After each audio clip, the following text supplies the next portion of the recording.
étant le pont entre le gouvernement et le Parlement.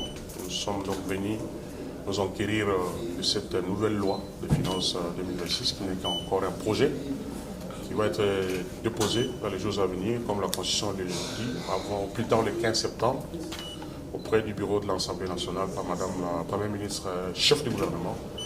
Et dans le cadre de la collaboration, il était donc question de venir s'abreuver auprès du VPN, qui nous a réservé un accueil très chaleureux, a été très édifié, parce que nous sommes donc appelés à travailler ensemble pendant tout au long de la session budgétaire du mois de septembre. Ce n'est pas une première rencontre, donc nous allons encore y revenir de temps en temps pour s'assurer que le budget soit reçu par l'Assemblée et le Sénat, et son adoption et sa promulgation éventuellement par son Excellence M. le Président chef de l'État. Voilà le but de notre visite dans notre ministère, le ministère du Budget, auprès du vice-premier ministre, qui a été accompagné à cette audience par M. le vice-ministre ici présent.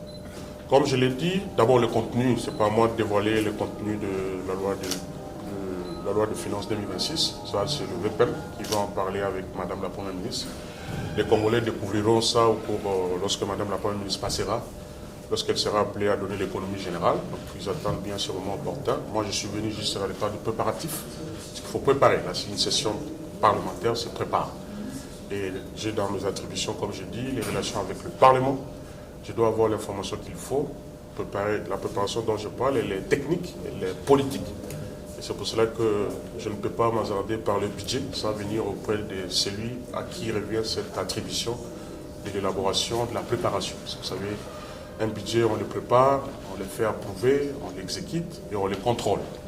Et donc nous sommes venus, comme on est encore dans la phase de la préparation de la loi de finances 2026, nous sommes venus savoir qu'est-ce qui est dans la marmite en termes d'épices, en termes d'aliments qu'on va donner aux Congolais. Parce que le budget, de fois, c'est un terme assez technique où les Congolais ne comprennent pas. En fait, les routes qu'on veut avoir, les travaux qu'on veut avoir, les supports au ménage qu'on peut avoir, l'électricité, tout ça, il faut qu'il y ait un outil financier qui prévoit ça en termes de dépenses et en termes de recettes qui sont réalisées par les régies financières. Et donc, nous sommes venus, nous avons été suffisamment édifiés. Nous remercions très sincèrement M. le vice-premier ministre Mouzito. D'abord, il n'est pas, vous savez, c'est l'ancien Premier ministre de notre pays. Il a été ici dans ce ministère du budget. C'est un outillé. Et nous avons été suffisamment édifiés. Nous nous remercions pour cette collaboration gouvernementale, cette solidarité pour nous permettre de faire le travail qui est le nôtre, celui des relations avec les parents.